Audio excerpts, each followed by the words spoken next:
Welcome back. Well, Western Europe is home to 15 million Muslims, most of them under the 30 years of age. Now, while you could argue that some of them came to Europe looking for a better life and have found it, life still is far from ideal for many. Let's look closely at some of the countries in question here. In Belgium, there are around 400,000 Muslims, or 4% of the total population. They complain of discrimination, especially against women, and high levels of unemployment. In France, there are about 6 million Muslims. That's about 9% of the total population. They live mainly in poor suburbs. Their children face a ban on headscarves in state schools since the religious symbols law was introduced in 2004. Well, Muslims in Germany number about 3 million, or slightly more than 3.5%. Until recently, they were considered guest workers, but steps are being taken to improve their integration into German society. Finally, the UK has the oldest Muslim community in Europe. There are about 2 million Muslims living there. Around half of them were born in the UK. They also say they face high levels of unemployment and low levels of education. Well, joining us once again from Turin, Italy, Dr. Christian Kavner, Professor of Contemporary History and International Politics at Salford University. From London, Dr. Azzam Tamimi, Director of the Institute of Political Thought. And we invited Anders Gravers, the founder of Stop the Islamisation of Europe, to join us on the line, but unfortunately couldn't make it. However, we do have Bart Debby, spokesman for the Vlaams Belang Party at the Flemish Parliament, joining us. Let's start with Dr. Kavner. Just before the break, I could see you shaking your head in disagreement as things like Europe is being overwhelmed were being said. Yeah, I mean, the figures that were given by the spokesman of the Vlaams Belang are absolutely incorrect. That's just a complete exaggeration to make people believe that we're being flooded of Islamic immigrants, but it's just factually incorrect, as you were pointing out. 400,000 people in Belgium of Muslim origin is not an overwhelming amount of population. If you look at Germany, if you look at France, yes, we do have a significant number of Muslim immigrants, but to speak of being Islamized and so on is just ridiculous. It's making people to be fearful of the other, just as he's made people in Flanders fearful of the French-speaking minority. And they've been quite successful, but it's still racist to do so. All right, let's go over to Dr. Azzam Tamimi and pick up on a point that Bart was mentioning earlier there, that Muslims, in a sense, come to Europe and then want to tell the Europeans how to run even their public swimming pools. Do you think the Muslims sometimes want to have their cake and eat it? They come to Europe but don't want to actually adopt any of the European values? Actually, it's the other way around. The Muslims would love to live the way they wish, and some of the racists in Europe don't want them to have that freedom. The Muslims are not imposing on the Europeans any way of life. They're not telling them to renounce this or desert that, but they're telling them we have values, and our values, or living according to our values, does not infringe on you. What harm does it do your guest in Belgium if my wife walks in the street covering her head? We are not telling his wife to cover her head. If my daughter wants to enjoy swimming, what's the harm in making arrangements so that Muslim girls who want to swim alone and not have boys with them can swim alone? Or is it the other way around, that they want to impose on us what they believe to be their way of life? They go to the Arab countries, some of those who go and work in Saudi Arabia or in Dubai, and they enjoy whatever they like, their way of life. Nobody is imposing anything on them.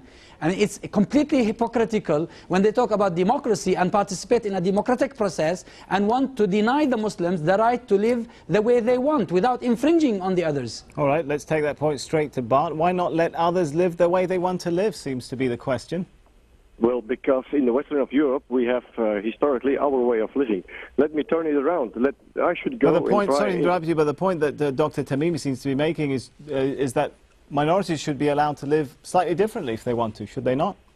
Yeah, of course. I have no problem with their religion, and that they can do in their private matters anything they want to their religion, their way of life. But in public life, they should adapt to our way of living. We should do that the same when we go to an Islamic country. I would like to try and start a Christian school in Islamic country. I don't even want to think about what is going to happen then.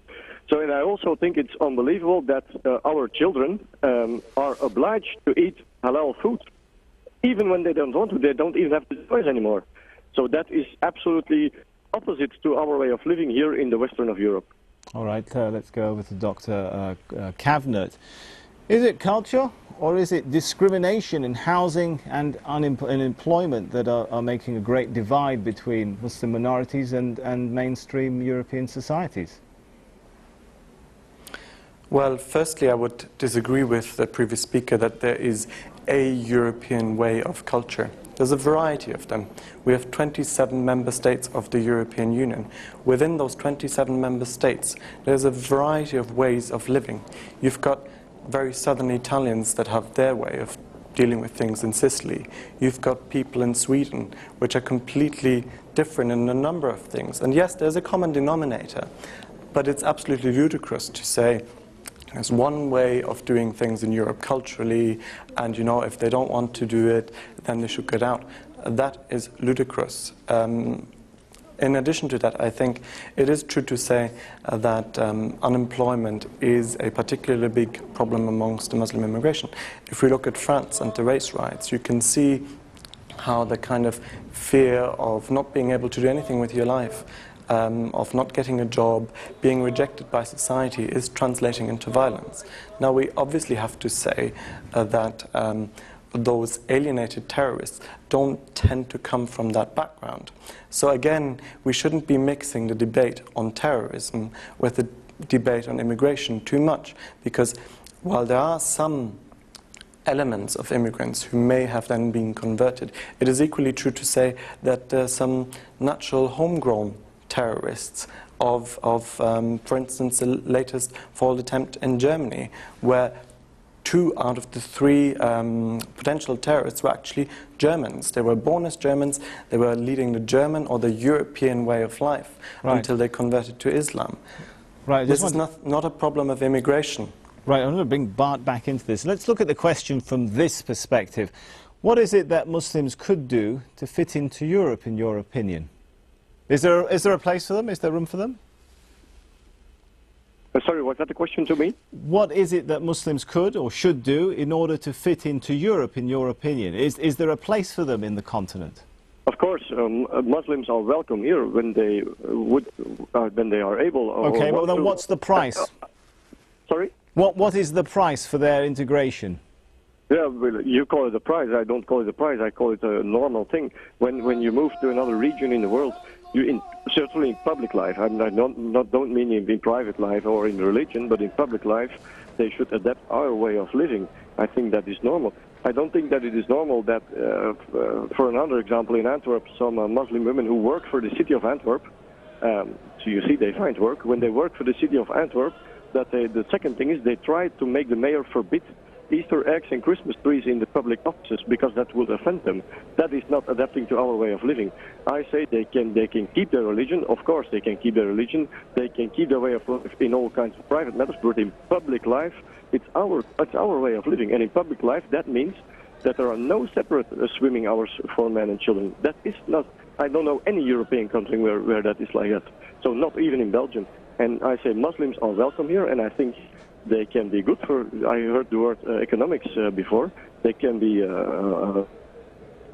good for the economy of Belgium because we need workers and things like that. But they should take an example for the few other Muslims who live in Belgium and who are big in politics, who are doctors, who are architects, who go and study, who are good workers. Right, I think we got the picture there. I just want to quickly bring in Dr. Azam for a quick word there before we run out of time. Listening to what's been said, do you agree with that perspective? Of course not. I disagree. What is our way of living? When this is thrown into our faces, what does it mean? Well, who should decide it, Dr. Azam? Who decides? It's a very tricky question, isn't it? Who decides the dividing line? Yes, of course. In democracies, there are parliaments. These parliaments legislate, so there are laws. There is a law. There is a rule of law, and if you abide by the law, then you can do whatever you like. A way of living doesn't mean that you do exactly what everybody else does in the country you live in. It means that in a democracy, you are free so long as you are not infringing on the freedom of others.